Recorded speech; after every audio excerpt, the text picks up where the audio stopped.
ఇక కాకినాడ జిల్లాలో ఎన్నికల కౌంటింగ్ ఏర్పాట్లు పూర్తయ్యాయి. ఒకేసారి 7 అసెంబ్లీ నియోజకవర్గాలు కాకినాడ పార్లమెంట్ స్థానాలకు కౌంటింగ్ జరగనుంది.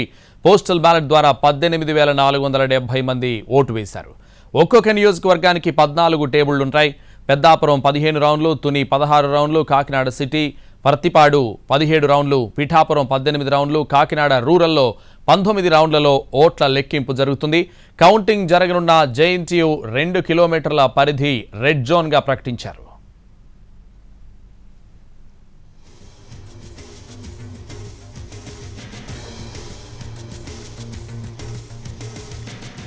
కాకినాడ జిల్లాలో ఎన్నికల కౌంటింగ్ కు సంబంధించి ఏర్పాట్లు పూర్తయ్యాయి. ఇదే విషయానికి సంబంధించి కౌంటింగ్ కేంద్రం వద్ద నుంచి మరింత సమాచారం మా ప్రతినిధి సాయి సుధీర్ లైవ్ లో అందిస్తారు. సుధీర్. సంతోష్, కాకినాడ జిల్లాకు సంబంధించి కాకినాడ జిల్లాలో 7 అసెంబ్లీ సెగ్మెంట్లు అదేవిధంగా ఒక పార్లమెంట్ నియోజకవర్గానికి సంబంధించి కౌంటింగ్కి సర్వం సిద్ధమైంది. కాకినాడ జేఎన్టీలోని దానికి సంబంధించిన ఏర్పాట్లు కూడా దాదాపు పూర్తయ్యాయి. ఇప్పటికే కాకినాడ జిల్లాకు సంబంధించి కాకినాడ సిటీ, కాకినాడ రూరల్, పిఠాపురం, పెద్దాపురం, జగ్గంపేట, తుని, ప్రతిపాడు ఇలా 7 అసెంబ్లీ సెగ్మెంట్లు అదేవిధంగా ఒక పార్లమెంట్ నియోజకవర్గానికి సంబంధించి కౌంటింగ్కి ఏర్పాట్లు పూర్తయ్యాయి. దానికి సంబంధించి ఇప్పటికే కాకినాడ జేఎన్టీని పూర్తిగా పోలీసులు తమ ఆధీనంలోకి తీసుకున్నారు. 2 కిలోమీటర్ల మేరకు రెడ్ జోన్గా ప్రకటించిన సిచ్యువేషన్. ఇప్పటికే జిల్లా వ్యాప్తంగా కూడా 144 సెక్షన్ అమల్లో ఉంది. దానికి తగ్గట్టుగా కూడా పోలీసులు నిరంతరం పర్యవేక్షిస్తున్నారు. మరోవైపు జిల్లాలో 1640 పోలింగ్ కేంద్రాల్లో దాదాపు 13 లక్షల మంది ఓటర్లు తమ ఓటు హక్కును వినియోగించుకున్నారు. పోస్టల్ బ్యాలెట్ ద్వారా దాదాపు 18,470 మంది ఎంప్లాయీస్కు ఓటు హక్కు వినియోగించుకున్న సిచ్యువేషన్. మొత్తం 7 అసెంబ్లీ నియోజకవర్గాల్లో ఒక అసెంబ్లీ సెగ్మెంట్కి సంబంధించి 14 టేబుల్ ద్వారా కౌంటింగ్ జరగనుంది. దీనికి సంబంధించి ఒక్కొక్క అసెంబ్లీ నియోజకవర్గానికి 18 సూపర్వైజర్లు, 18 మంది సహాయకులు అదేవిధంగా 18 మంది మైక్రో అబ్జర్వర్లు కూడా పనిచేస్తారు.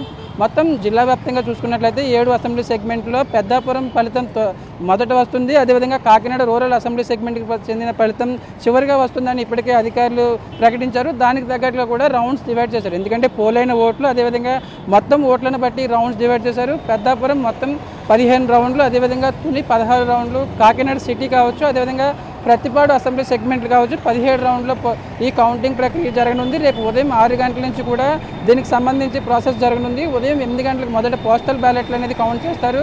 తర్వాత 8:30 తర్వాత పోస్టల్ బ్యాలెట్ కంప్లీట్ అయిన తర్వాత అదేవిధంగా ఒకవేళ పోస్టల్ బ్యాలెట్ ఇంకా కంటిన్యూ అవుతున్నప్పటికీ కూడా ఈవీఎంలకు సంబంధించి ప్యారలల్గా ఈవీఎంలు కూడా ఓట్లు కౌంట్ చేస్తారని ఇప్పటికే అధికారులు ప్రకటించారు. దానికి తగ్గట్లు కూడా మొత్తం జేఎన్టీయూని పోలీసులు తమ ఆధీనంలోకి తీసుకున్నారు. ఎక్కడికక్కడ 3 అంచెల భద్రత, కేవలం బయట వారిని ఎవరిని లోపలికి రానివ్వట్లేదు. ఖచ్చితమైన దానికి సంబంధించి పాస్ ఉంటేనే కానీ లోపలికి వచ్చే పరిస్థితి లేదని ఇప్పటికే అధికారులు ప్రకటించారు. దానికి తగ్గట్టుగానే పోలీసులు నిరంతరం పర్యవేక్షిస్తున్నారు. మొత్తం జేఎన్టీయూకి సంబంధించి 2 కిలోమీటర్ల ఫర్దర్గా రెడ్ జోన్ ప్రకటించారు. మొత్తం 1500 మంది పోలీసులతో నిరంతరం పర్యవేక్షణ చేస్తున్నారు. దీనికి సంబంధించి మొత్తం 1500 మంది పోలీసులు అదేవిధంగా కేంద్ర బలగాలు కూడా ఎప్పటికప్పుడు పరిస్థితిని పరిశీలిస్తున్న సిచ్యువేషన్. మొత్తం వీటికి సంబంధించి పెద్దాపురంలోనికి సంబంధించిన ఫలితం మొదట వస్తుందని ఇప్పటికే అధికారులు ప్రకటించారు. కాబట్టి దానికి తగ్గట్టుగా కూడా మొత్తం జేఎన్టీ పరిధిలోని 7 అసెంబ్లీ సెగ్మెంట్కి సంబంధించిన ఫలితాలని ప్రకటించడానికి అదేవిధంగా ఓట్ల కౌంటింగ్కి సంబంధించి ఏర్పాట్లు దాదాపు పూర్తయ్యాయి.